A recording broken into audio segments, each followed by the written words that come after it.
మన జీవితాల్లో ఏం కోరుకుంటాడంటే పరిశుద్ధమైనటువంటి జీవితాన్ని దేవుడు కోరుకుంటాడు.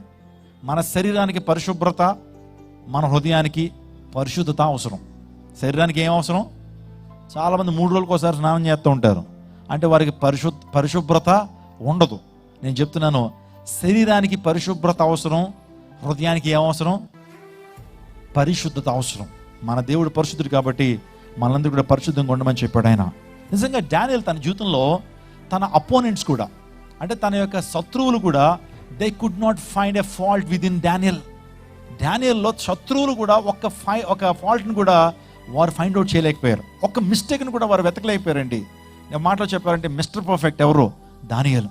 తనలో ఒక తప్పు కూడా లేదు, అంత నిర్దోషిగా దానియేలు బ్రతికాడండి.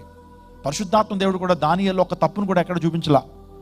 పరిశుద్ధ గ్రంథంలో 2 వ్యక్తులని గురించి పరిశుద్ధాత్మ దేవుడు ఒక్క తప్పు కూడా చూపించలేదు. ఒక వ్యక్తి యోసేపు, రెండో వ్యక్తి దానియేలు. ఇద్దరిలో ఒక్క పాపం ఉందని కూడా పరిశుద్ధాత్మ దేవుడు బైబిల్లో రాయించలా.